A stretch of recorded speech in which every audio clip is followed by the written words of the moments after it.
මල්ලි කොහෙද යන්නේ? මේ කඩේ පැත්තේ යනවා අක්කේ. අනේ ඒක නෙමෙයි. අපේ ටීවී එක වැඩ කරන්නේ නෑ. පුළුවන් නම් බලලා දෙන්න පුළුවන්ද ඔයාට ඇවිත්? මෙතන ඉඳන් තමයි කතාව පටන් ගත්තේ. නදුන් කියන්නේ වයස අවුරුදු 23ක විතර කොල්ලෙක්. නදුන් ඉඳලා හිටලා පාර්ට් ටයිම් වැඩ කරත් ස්ථිර ජොබ් එකක් නම් නදුන්ට තිබුණේ නෑ. ඉතින් කොහොම දවසක් නදුන් කඩේට ගිහින් එන්නේ යද්දි මගදී හම්බුන නිමන්ති අක්කා තමයි මෙහෙම ටීවී එක කැඩිලා ඒක බලලා දෙන්න පුළුවන්ද කියලා ඇහුවේ. හරි අක්කේ මං එන්නම්. ඇවිල්ලා යන්න බලන්න. ඒක නෙමේ මල්ලි. ඔයාව කන්ටැක්ට් කරගන්නත් බැහැනේ. මට නම්බර් එක දෙන්නකෝ. මං කෝල් එකක් දෙන්නම්. මොකද අද මං ගෙදර ඉන්නවා. හවස වෙලා පුතා හා අද ටිකක් රෑ වෙනකම්ම පන්ති. මේ වැඩ ටිකක් අඩු නිසා ඒ වෙලාවට ඔයා එනවද බලලා දෙන්න. හරි අක්කේ.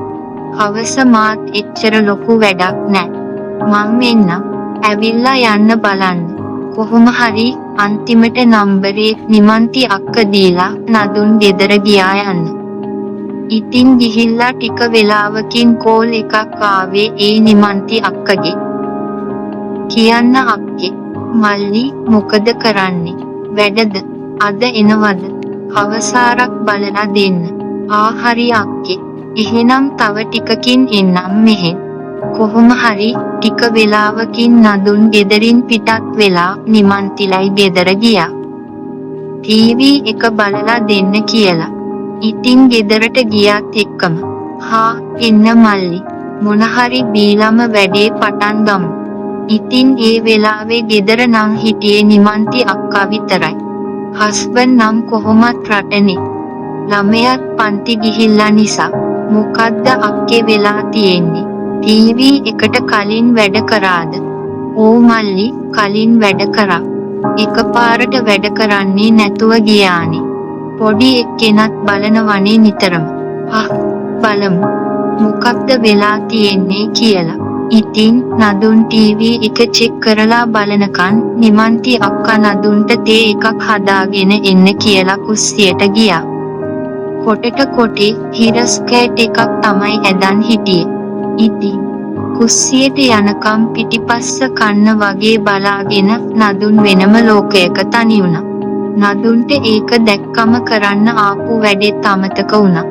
හිත පාලනය කරගෙන ඉන්න හැදුවත් නදුන්ට ඒක වැඩි වෙලාවක් කරගෙන ඉන්න පුළුවන් කමක් තිබුණේ නැහැ. මල්ලි තේ එක බීලා ඉමු. සාලෙට තේ එක අරන් ආපු නිමන්ති අක්කා තේ එක නදුන්ගේ අතට දීලා එතන ළඟින් තිබුණ පුටුවෙන් ඉඳගත්තා. ඉතින් නදුන් බිම ඉඳගෙන වගේ තමයි ටීවී එක නම් හැදුවේ. ඉතින් නිමන්ති අක්කගේ පැත්ත බලද්දි නම් නදුන්ට පෙනුනේ සක්වැ ටික මැදින් ටිකක් මහත සුදුම සුදු කකුල් දෙක විතරයි. නිමන්ති අක්කට ඒක ගානක් ගියේ නැති වුණත් නදුන් නම් කෙල පෙරාගෙන ඒක දිහා බලන්න නිතර ඒ පැත්ත බැලුවා. නදුන් තේකත් බීලා ටීවී එක මොකක්ද වෙලා තියෙන්නේ කියලා බලන්න පටන් ගත්තා. ඉතින් ඒ ගමන් නිමන්ති අක්කත් නදුන් එක්ක කතා දාගෙන තමයි හිටියේ. ඉතින් මල්ලි මොකෝ ඔයා කරන්නේ දැන්? වැඩකට එහෙම යනවද? අනේ නෑ අක්කේ. වැඩක් කරන්න කම්මැලි. මං ගෙදර ඉඳන් සමහර දවසට පාර්ට් ටයිම් එහෙම යනවා. ඒක තමයි. ටිකක් වෙලා දෙන්නත් ඒක කතා දාගෙන ඉද්දි නදුන් කතා කරද්දි කකුල් දෙක දිහා බලන වගේ නිමන්ති අක්කට තේරුණා. ඉතින් හස්බන්ඩ් නැති එකේ නිමන්ති අක්කා නම් වෙච්චර කාලෙකට වෙන කෙනෙක් එක්ක නම් කිසිම සම්බන්ධයක් පටන් අරන් තිබුණේ නෑ. ඒත් නදුන් දැක්කට පස්සේ පොඩි හැඟීම් ටිකක් ආවා. ගෙදර තනියමත් නිසා ඒත් ඒව නදුන්ට පෙන්නන්න නම් ගියේ නෑ. අක්කේ මෙතනින් පොඩ්ඩක් අල්ලගන්න. මට තනියම මේක ගලවන්න බෑ කියලා එතන තිබුණේ ඇණයක් ගලවන්න නිමන්ති අක්කගෙන් උදව් ගන්න කියලා හිතාගෙන නදුන් කතා කරා. ඉතින් නදුන් ඇණේ ගලවනකම් නිමන්ති අක්කා ඒ පැත්තකින් අල්ලගෙන හිටියා. නදුන්ගේ අත නිතරම නිමන්තිගේ පපුවේ ගෑවුණා. පළවෙනි පාර නිමන්ති පස්සට වුණත් ආයේ එහෙම වුණේ නැහැ. නිමන්තිත් එහෙම වැදුනදෙන් කියලා පාඩුවේ හිටියා. ඇනේ තද කරන්න කියලා හිතාගෙන. නදුන් හිතාමතාම ටිකක් තදින් අත වද්දන්න පටන් ගත්තා. එක නිමන්තිට තේරුණා. ඉතින් ඒ පස්සට ගත්තේ නෑ. එතනින් තමයි දෙන්නගේ දැගලිල්ල පටන් ගන්න උනේ. ඉතින් ආයේ නදුන්ගේ අතේ ගෑවෙද්දි නිමන්ති ඕනෑකමින් ටිකක් තද කරලා වද්දන්න ගත්තා. ඒක නදුන්ට තේරුණාට පස්සේ නදුන්ට පාලනය කරගන්න බැරි වුණා. ඇනේ ගලවන එක කෙසේ වෙතත් විනාඩි 5ක් විතර නිමන්ති අක්කගේ මුහුණ දිහා බලාගෙන හිටියා. නිමන්තිත් නිකන් ඒ බැල්මට පිස්සු වැටිලා වගේ තමයි හිටියේ. මල්ලි අපි වරදක් කරන්න හදන්න වගේ නිකන් මට තේරෙනවා කියලා නිමන්තිගේ කටින් බැරිම තැන පැන්නා. නිමන්ති එහෙම කිව්වත් ඒකට අකමැත්තක් නම් නිමන්තිගේ තිබුණ නෑ. ඉතින් නදුනුත් බය වෙලා වගේ කිව්වා. ආයෙත් සුපුරුදු පරිදි අර ඇනේ තද කරන්න කියලා හිතාගෙන නිමන්ති අල්ලගෙන හිටියා. ඉතින් ආයෙත් ඕනකමින් නදුන් අත වද්දන්න පටන් ගත්තා. ආයෙත් නිමන්ති ඕනකමින් ටිකක් අත තද කරලා වද්දන්න පටන් ගත්තා. පොඩ්ඩක් ඉන්න මල්ලි මං ඉස්සරහා දොර වහලා එන්නම්. කවුරු හරි දැක්කොත් එහෙම වෙන දෙයක් හිතයි.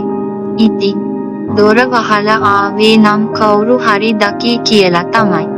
ළමයාත් දැන්ම එන්නේ නැති නිසා දොර වහලා ඇවිත් ආයේ නදුන් ඉන්න තැනින් බිමින් ඉඳගත්තා. ඒ ඉඳගත්ත විදිහට සුදුම සුදු කකුල් දෙක නදුන්ව පිස්සු වැට්ටුවා. ඉතින් ඔහොම ඉද්දි නදුන් ටික පොඩ්ඩක් දෙන්න කියලා ටීවී එක පැත්ත බලාගෙන අත තිබ්බේ නිමන්ති එකේ කකුල උඩ. ඉතින් ආයේ පස්සට ගත්තෙත් නෑ. එහෙම හිටිය. ඉතින් අතට සීතලක් දැනුන නිසා ආයේ නදුන් හැරිලා බැලුවා. ඒ එක්කම දැක්කේ සුදුම සුදු කකුල්. ඉතින් අත ගත්තේ නෑ. නිමන්ති අක්කගේ මූණ දිහා පොඩ්ඩක් බලන් හිටියා. නිමන්ති අක්කගේත් අකමැත්තක් නෑ වගේ නිසා නදුන් නිකන් නම් හිටියේ නෑ. කකුල පහළ ඉඳන් උඩට යනකම් අක්ක වලට යන්න පටන් ගත්තා. ඉතින් වහලා තිබුණ දොර ලොක් කරන්න අමතක වුණ නිසා නිමන්ති එකපාර නැගිටලා ගිහින් දොර ලොක් කරලා ආවා. මොකද එතන වෙන්නේ යන දේ නිමන්තිට තේරුණා. ඉතින් නිමන්ති ආයේ ඇවිල්ලා බිම ඉඳගත්තා. ටිකක් කළුවර වැටිගෙන ආවත් ලයිට් එක නොදා නිමන්ති නදුන් ළඟට වෙලා හිටිය. අක්කේ වතුර එකක් බොමුද? ඉන්න මං ගෙන්නම් මල්ලි කියලා නිමන්ති කුස්සියට ගියා. ඒ පස්සෙන්ම ගිය නදුන් කාටවත් පෙන්නෙත් නැති කුස්සියට ගිහින් නිමන්තිගේ පිටිපස්සෙන් හිටගත්තා. නදුන් එහෙම ගියේ වතුර එක ගන්න මුවාවෙන් වෙන වැඩකට. ඉතින් සාලේ බිම ඉදන් කරන්න බැරි දේවල් ටික නදුන් එකින් එක හිමින් කර අන්න ගත්ත ටිකක් මුලින් බයෙන් වගේ හිටියත් නිමන්ති ගොඩක් කැමති වුණා ඒ දේවල් වලට. නදුන්ගේ ඕනෑ එපාකම් ඔක්කොම පිරි මහගන්න ඒ වෙලාවේ පුළුවන් වුණා. ඉතින් එතනින් එහාට උන දේවල්ම අපි ඊළඟ වීඩියෝ එකෙන් ඔයාට අරන් ඉන්නම්. මේ කතාව හොඳයි නම් කමෙන්ට් කරන්න, ලයික් කරන්න.